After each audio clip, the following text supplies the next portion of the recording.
Dear students, welcome to our economics class. And in this video, we are going to discuss about the topic of class 12th, that is privatization. First of all, what is meant by privatization? Privatization, it is coming as a part of the economic reforms adopted by our Indian government in 1990s.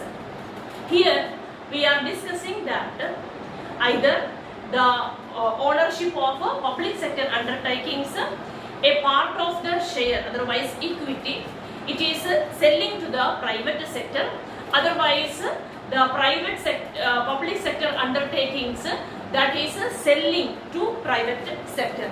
For that we are using this term privatization.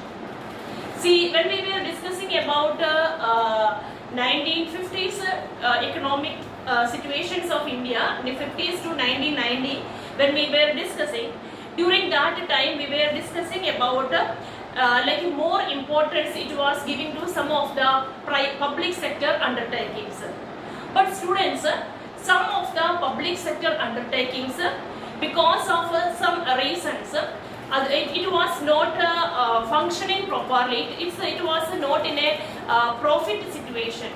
So in that stage, later in 1990s, the government is deciding to shift this private sector undertakings to the private sector because of the lack of its performance. It can be otherwise slowly this public sector undertakings became a liability to the government also.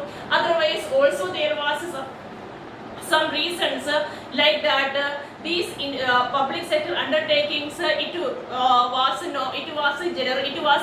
giving budget deficit to the governments. So because of these reasons, government decides for privatizing these industries or undertakings. Then children, in two ways this privatization had taken place. Number one, that was a part of, otherwise a part of the this equity, otherwise share of this undertakings are selling to private sector. Otherwise, second method, directly selling this private public sector undertakings, directly selling to the privatization. Sometimes maybe a part of its share, otherwise equity ownership, that is giving to the private sector. So otherwise totally it is selling to the private sectors. So in two ways it was taking place. Then when a part of the share that is selling to the private sector, that is known as disinvestment. Okay, so it is you should know it can ask as a 1 mark or question or a 3 mark or something like that. So students, you should know what is the meaning of disinvestment and why it had taken place. So disinvestment means when the shares of the public sector undertakings that is selling to the private sector, that process is known as disinvestment. Now students, we will be covering the portions which are the measures adopted for the privatization and the arguments in favor of the privatization.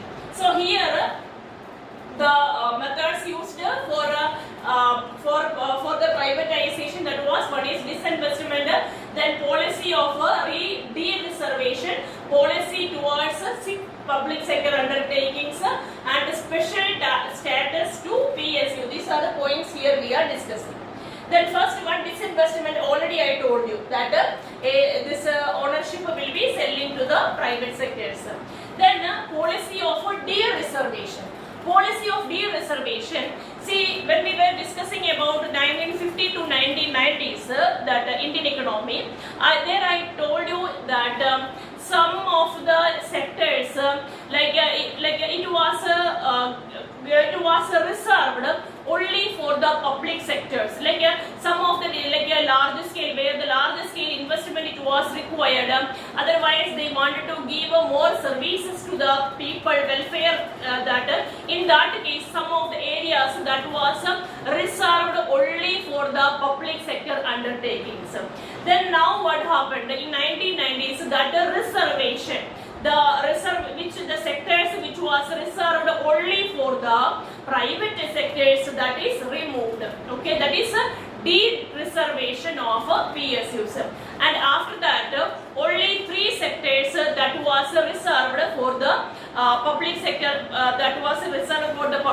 undertakings. Only 3 sectors. One that was railways, second one that is atomic energy, and the third one that is defense weapons, manufacturing of the defense items. So only for the three manufacturing, it was reserved for the public sector, which are the 3: atomic energy, railways, and the third one is defense manufacturing. It was reserved for the private sector, it was reserved for the public sectors. Otherwise, all the sectors it de-reserved and given the entry of private sectors. Then next it is a policy towards public sector undertakings.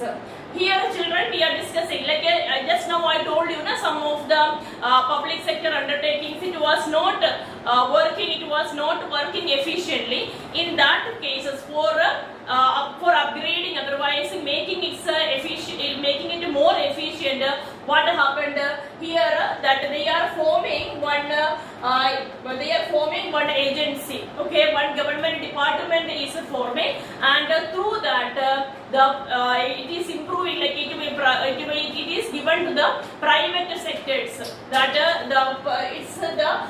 for the particular public sector undertakings of which the performance is not in a satisfactory level, that will be undertaken, that will be handed over to the private sectors. And another one, it is discussing about some special status given to some of the public sector undertakings which are doing the better performance. Like here we are discussing about the 3 terms, children you should know, that is one is Navaratnas, then Maharatnas, and Mini Ratnas. These three we can say it was some status, like something like appreciation or some special what we can say appreciation given to public sector undertakings for its better performance. Here students, Mini Ratna. First one, that was Navaratnas. Navaratnas, it was giving some special status to some public sector undertakings which was functioning very profitably during that time, like Indian Oil Corporation, Steel Authority of India Limited, SAIL, otherwise Bharat Petroleum Limited, then heavy electronics, BHEL, these type of BHEL. Then the ONGC was there. These are some of the public sector undertakings. It was functioning very successfully. So these institutions, they had given this status of Navaratnas.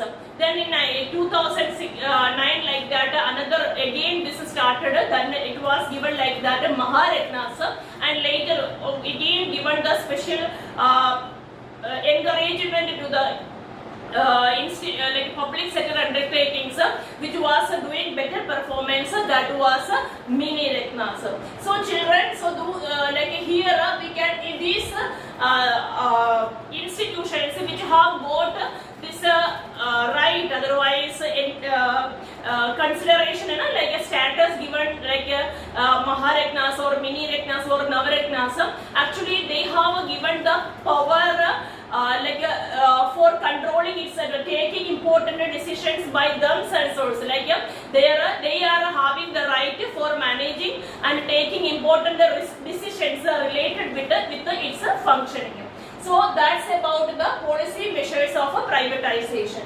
Then children, actually according to the opinion of many of the experts, they argue that this decision, like a privatization, of course that is good and it is improving the quality of these institutions only. But there is no according to them, there is no harm in that if we are doing the privatization of these undertakings, because according to them, see, it is improving the efficiency of that institutions, because if according to them, if it is a government undertaking and it is not that much thinking about profit maximization, then in that case they will not be that much bothered about improving its performance. So according to them, when these institutions or departments are privatizing, it will be improving the efficiency of these sectors. Second one, there will be developing a situation like competitive environment will be developed, competitions will be developed. Of course, when there is a possibility of the competition, it will be again improving the quality of these institutions' performance. Then profit oriented, of course they will be they will look for improving the profit. Then again, as a result of that, it will be developing, they may be improving the quality of their items, they will be providing better services to its customers. It is helping that situation. Then a reduction in the deficit. See children, I told you that here when we were discussing about the public sector undertakings, of course they will be giving more importance to the welfare of the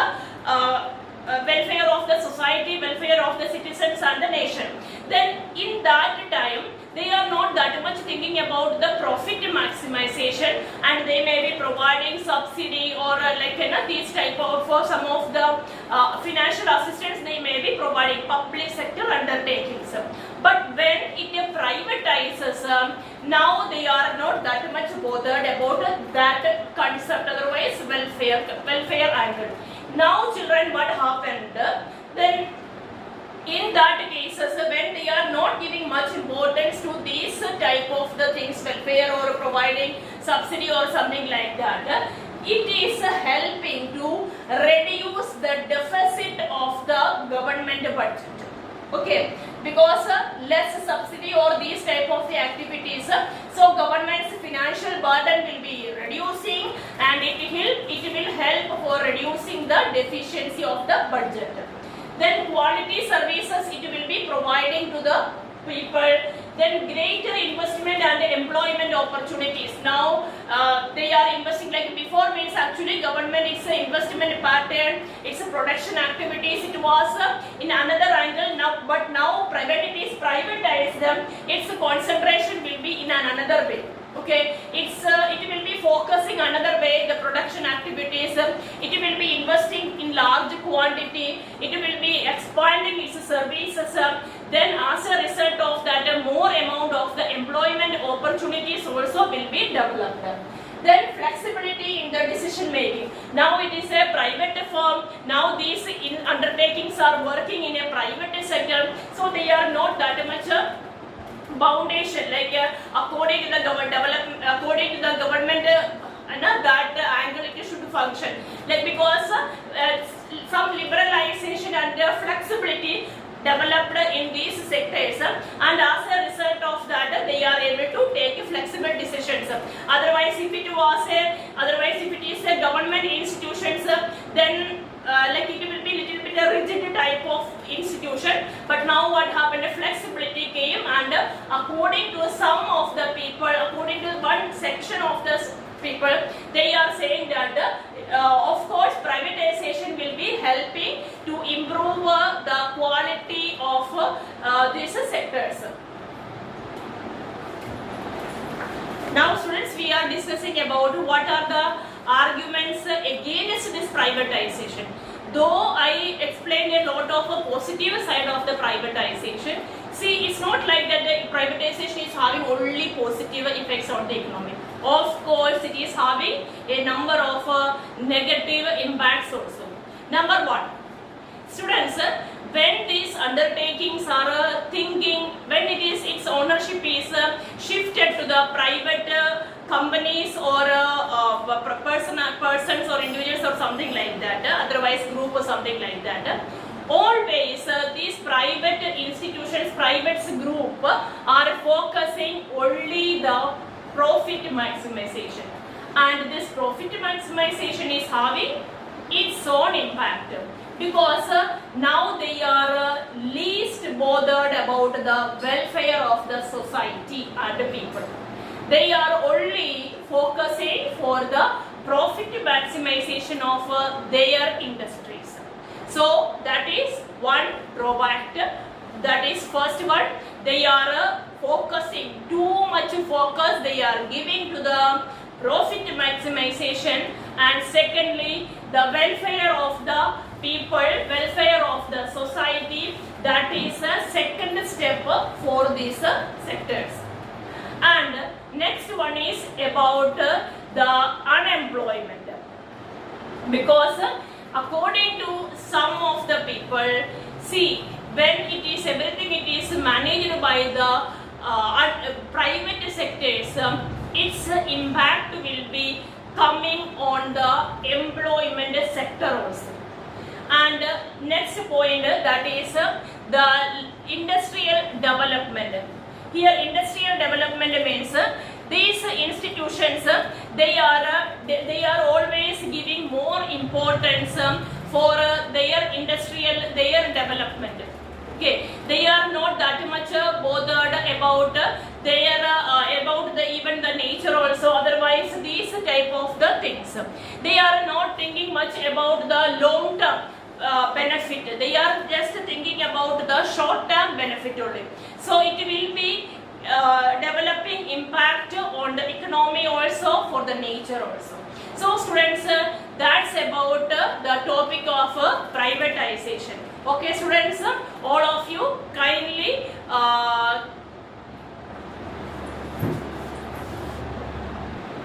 read the portions given in the NCERT book and try to understand. Okay students, have a nice day.